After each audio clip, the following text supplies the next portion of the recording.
Les 4 éléments qui composent chaque famille, valet, reine, roi, cavalier, tout ça c'est une signification, et à l'intérieur, bâton, épée, coupe, denier, ça a aussi une signification. Les deux assemblés vont nous donner un certain nombre d'éléments de compréhension dont on va se nourrir pour réaliser les interprétations dans un tirage du couple.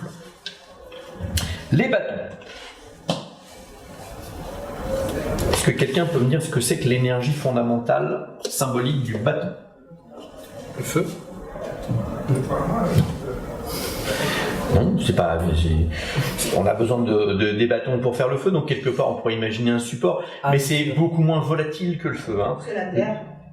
Là, on est sur l'énergie créatrice en fait avec le bâton. Hein. Typiquement, c'est l'énergie la plus yang du tarot de Marseille. C'est-à-dire, dans notre compréhension occidentale, qui n'est qu'une traduction, et une traduction imprécise, comme toute traduction, mais c'est une énergie masculine. On va affirmer que c'est une énergie plutôt masculine, le yang.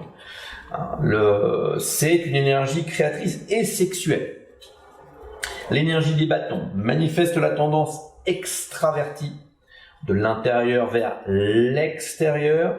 Les émotions naissent à l'intérieur et s'expriment à travers des mots, des gestes et des comportements vers l'extérieur. Ça, c'est le mode de fonctionnement du bâton. De l'intérieur vers l'extérieur. Extraversion. Et donc, dans les énergies, dans les numériques, par exemple, du tarot de Marseille, eh bien, on va avoir 10 arcanes mineurs liés au bâton. On va maintenant parler des deniers. Eh bien, les deniers, c'est une énergie. Elle est yin ou elle est yang? Yin. Elle est yin. Énergie matérielle et corporelle. C'est tout ce qu'on peut, c'est tangible. C'est aussi le corps, hein, dans le tarot.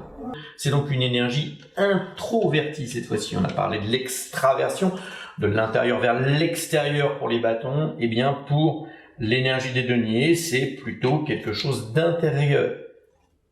L'énergie des deniers décrit tout ce qui est palpable, mesurable, définissable.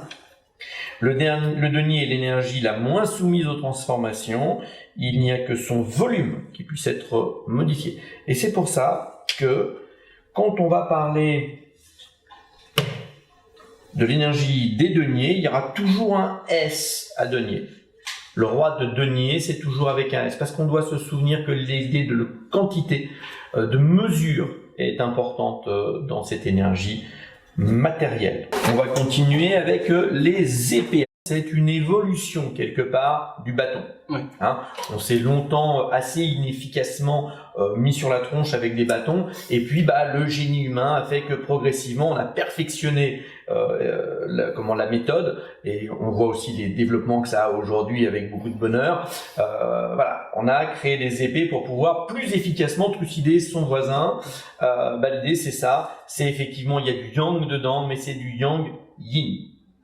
C'est yang yin. On verra que si ça n'est pas apparent sur l'as des numériques, hein, le 1 des numériques, on verra que à l'intérieur, et ça nous permettra de les distinguer des bâtons. On a souvent au début un peu de difficulté à distinguer bâton d'épée. Eh bien, voilà, on va regarder. Voilà, le 8 de bâton, c'est droit. Et donc, ça part de l'intérieur pour aller vers l'extérieur, comme je le disais. Alors que l'épée, le dessin est courbe. D'accord? Comme si on essayait d'envelopper. Hein? On est dans le yang, mais on va revenir aussi vers l'intérieur à un moment donné. Et donc, c'est l'énergie intellectuelle, c'est l'énergie de la pensée, symbolique de la pensée, les épées. Les coupes, pour finir, c'est une énergie yin-yang. C'est une énergie qui va avoir une action, mais qui va être une action de contenir. On pourrait presque dire qu'elle n'a pas Elle n'a pas d'intérêt si elle ne contient pas. Et donc c'est l'énergie symbolique de tout ce qui est émotionnel, affectif. Et l'énergie, donc, encore une fois, oui, yin-yang. La coupe constitue un réceptacle. Sa particularité est de pouvoir se vider ou se remplir. La coupe est pleine. Et un certain nombre d'autres expressions qu'on peut retrouver dans nos maximes un peu anciennes et qui vont nous aider à comprendre aussi ce que c'est que cette énergie.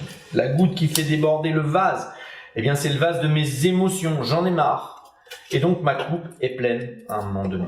Elle régit les échanges également, la coupe, dans son symbolisme, et elle est le symbole de la communication.